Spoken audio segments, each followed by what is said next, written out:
Hello guys, it's me Royal and welcome back to my YouTube channel. നമ്മളപ്പോൾ ഇന്ന് പറയാൻ പോകുന്നത് വെച്ചാൽ കുറച്ച് നമുക്ക് യൂസ് ചെയ്യാൻ പാടില്ലാത്ത കുറച്ച് ആപ്ലിക്കേഷൻസിനെ കുറിച്ചാണ് ആൻഡ്രോയിഡിലുള്ളത്. അപ്പോൾ നമുക്ക് വീഡിയോയിലേക്ക് കിടക്കാം. ഞാൻ ആദ്യമായിട്ട് പറയാൻ പോകുന്നത് വെച്ചാൽ കിങ് റൂട്ടിനെ കുറിച്ചാണ്. നമുക്ക് റൂട്ട് ചെയ്യാൻ പറ്റുന്ന സോഫ്റ്റ്വെയർസിനെ കുറിച്ചിട്ടാണ്, ആപ്ലിക്കേഷനെ കുറിച്ചാണ് ആൻഡ്രോയിഡിലെ. അപ്പോൾ കിങ് റൂട്ട് എന്ന് കുറേ പേർക്കൊക്കെ അറിയായിരിക്കും. നമുക്ക് റൂട്ട് ചെയ്യാൻ പറ്റും, അതായത് അൺഓത്തറൈസ്ഡ് ആയിട്ടുള്ള സാധനങ്ങൾ നമുക്ക് ഓത്തറൈസ് ചെയ്തെടുക്കാൻ പറ്റും.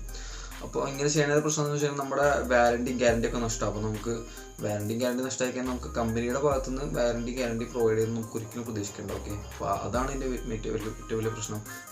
വാറണ്ടി ഒക്കെ പൊക്കോട്ടെ എന്ന് കുഴപ്പമുള്ളവർക്കൊക്കെ വേണമെങ്കിൽ ചെയ്യാം, കുഴപ്പമില്ല. എങ്കിലും വാറണ്ടിയും വേണം, എല്ലാം വേണം എന്നുള്ളവർ ഒരിക്കലും ചെയ്യാതിരിക്കുക. ഓക്കെ, പിന്നെ അടുത്തതായിട്ട് എനിക്ക് പറയാനുള്ളത് ഫേസ്ബുക്കിനെ കുറിച്ചാണ്. അതേപോലെ തന്നെ മെസ്സഞ്ചർ, ഇതിൻ്റെ മെയിനായിട്ടുള്ള ആപ്ലിക്കേഷൻസ് ആരും മാക്സിമം യൂസ് ചെയ്യാതിരിക്കുക, ലൈറ്റ് യൂസ് ചെയ്യുക. എന്തുകൊണ്ടെന്ന് വെച്ച് കഴിഞ്ഞാൽ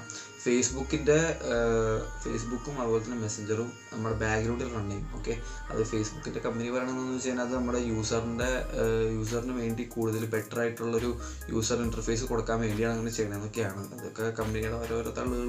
എനിക്ക് അതിനെക്കുറിച്ച് കൂടുതൽ അറിയില്ല, ഞാൻ കൂടുതൽ സെർച്ച് ചെയ്തിട്ടില്ല. എങ്കിലും അങ്ങനെയൊക്കെയാണ് കമ്പനി പറയുന്നത്. അപ്പോൾ അതിനെക്കുറിച്ച് ഞാൻ കൂടുതൽ സെർച്ച് ചെയ്തിട്ടില്ല. പക്ഷേ അപ്പോൾ അതിൻ്റെ ഒരു ബാക്ക്ഗ്രൗണ്ട് റണ്ണ് കുറച്ച് കുറയ്ക്കാനായിട്ട് ഏറ്റവും ബെറ്റർ ആയിട്ടുള്ള കാര്യം എന്ന് വെച്ച് കഴിഞ്ഞാൽ അതിൻ്റെ ലൈറ്റ് യൂസ് ചെയ്യുക. അല്ലെങ്കിൽ നമുക്ക് വെബ്സൈറ്റിൽ യൂസ് ചെയ്യാമല്ലോ, ഏറ്റവും ബെസ്റ്റ് വെബ്സൈറ്റിൽ യൂസ് ചെയ്യാം, അങ്ങനെ കുഴപ്പമില്ല. അടുത്തായിട്ട് പറയാനുള്ളത് നമ്മുടെ ആൻറ്റിവൈറസ് സോഫ്റ്റ്വെയറിനെ കുറിച്ചിട്ടാണ്. നമുക്ക് ഇപ്പോൾ ആവാസ്റ്റൊക്കെ പോലത്തെ ഒരുപാട് ആൻറ്റിവൈറസ് സോഫ്റ്റ്വെയറുകൾ ഉണ്ടല്ലോ, അതൊന്നും നമുക്കൊരു ആവശ്യമില്ല. എന്ന് വെച്ചാൽ നമ്മുടെ ഫോണിൽ തന്നെ, നമ്മുടെ ആൻഡ്രോയിഡ് തന്നെ നമുക്ക് അത്യാവശ്യം സെക്യൂരിറ്റിയും കാര്യങ്ങളൊക്കെ നല്ല രീതിക്ക് പ്രൊവൈഡ് ചെയ്യുന്നുണ്ട്. ഇപ്പോൾ ലേറ്റസ്റ്റ് ആൻഡ്രോയിഡൊക്കെ ആണെന്നുണ്ടെങ്കിൽ നല്ല സെക്യൂരിറ്റിയും കാര്യങ്ങളൊക്കെ ഉണ്ട്.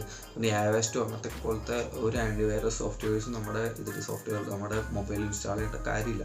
അതുകൊണ്ട് പ്രത്യേകിച്ച് ഗുണവുമില്ല, ഒന്നുമില്ല. ഓക്കെ, അപ്പോൾ അങ്ങനത്തെ ആപ്പുകളൊക്കെ ഉണ്ടെങ്കിൽ അതിപ്പോൾ തന്നെ ഇൻസ്റ്റാൾ ചെയ്യും. അടുത്തതായിട്ട് എനിക്ക് പറയാനുള്ളത് ഡിഫറെൻറ്റ് ടൈപ്സ് ഓഫ് കീബോർഡുകളെ കുറിച്ചിട്ടാണ്. നമ്മുടെ പ്ലേ സ്റ്റോറിൽ നമുക്ക് ഒരുപാട് കീബോർഡിൻ്റെ ആപ്ലിക്കേഷൻസും കാര്യങ്ങളൊക്കെ ഡൗൺലോഡ് ചെയ്യാൻ കിട്ടൂലേ. പക്ഷേ ഈ ഇത് വെച്ചിട്ട് ഇങ്ങനെ ഡൗൺലോഡ് ചെയ്യണമെന്ന് പ്രശ്നം എന്ന് വെച്ച് കഴിഞ്ഞാൽ നമ്മൾ ഡൗൺലോഡ് ചെയ്യണമെങ്കിൽ ചെയ്തു, അത്രയും എന്താ പറയുക, Gboard ഇല്ല നമ്മൾ ഗൂഗിളിൻ്റെ, അതേപോലത്തെ അത്രയും നമുക്ക് ട്രസ്റ്റഡ് ആയിട്ടുള്ള ഒരു ഓപ്പറേറ്റേഴ്സിൻ്റെ അടുത്തു നിന്നാണ് നമ്മൾ ഡൗൺലോഡ് ചെയ്യണമെങ്കിൽ പ്രശ്നമില്ല.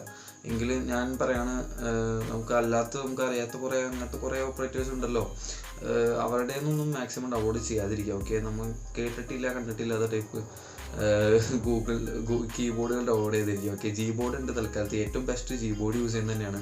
അതെന്തുകൊണ്ടാണെന്ന് വെച്ച് കഴിഞ്ഞാൽ നമ്മുടെ കീബോർഡിനകത്ത് നമ്മൾ എന്ത് ടൈപ്പ് ചെയ്താലും അതെന്താ, നമ്മളിപ്പോൾ ഒരു പാസ്വേഡ് ടൈപ്പ് ചെയ്തു, ഈ പാസ്വേഡും കാര്യങ്ങളൊക്കെ ആ കീബോർഡിൽ ആക്ച്വലി സേവ് ചെയ്യുന്നുണ്ട് അവർ.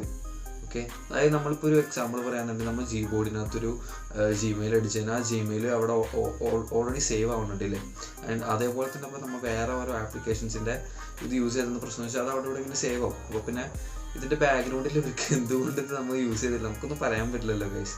അവർക്ക് വേണമെങ്കിൽ ആക്സസ് ചെയ്യാം, നമ്മുടെ അക്കൗണ്ടുകൾ ആക്സസ് ചെയ്യാം, ഒക്കെ ചെയ്യാം. അപ്പോൾ ആ കാര്യമൊക്കെ ഒന്ന് ശ്രദ്ധിക്കുക. ഓക്കെ, അപ്പോൾ സെക്യൂരിറ്റിയുടെ കാര്യമൊക്കെ എല്ലാവരും ഒന്ന് ശ്രദ്ധിക്കുക. നമ്മളെല്ലാവരും മൊബൈൽ യൂസ് ചെയ്യും, നമ്മൾ മിക്കവരും പെർഫോമൻസിനും ഫോട്ടോസ് എടുക്കാനും കാര്യങ്ങൾക്കൊക്കെ ആയിരിക്കും മൊബൈൽ യൂസ് ചെയ്യുക. പക്ഷേ നമ്മളാരും സെക്യൂരിറ്റിനെ കുറിച്ച് ചിന്തിക്കാറില്ല. പിന്നെ സെക്യൂരിറ്റി വേണമെന്നുള്ളവരൊക്കെ കുറേ പേരൊക്കെ iOS-ലേക്കൊക്കെ പോകും. സോ അപ്പോൾ ഇന്നത്തെ വീഡിയോക്ക് ഇത്രയൊക്കെ ഉള്ളൂ. So hope you guys all enjoyed it and I see you guys in next video. അപ്പോൾ സബ്സ്ക്രൈബ് ചെയ്യാത്തവരൊക്കെ സബ്സ്ക്രൈബ് ചെയ്യുക, ലൈക്ക് ചെയ്യാത്തവരൊക്കെ ലൈക്ക് ചെയ്യുക, ഷെയർ ചെയ്യുക. ഓക്കെ, സപ്പോർട്ട് ചെയ്യുക ഗൈസ്. അപ്പോൾ നമുക്ക് അടുത്ത വീഡിയോ കാണാം.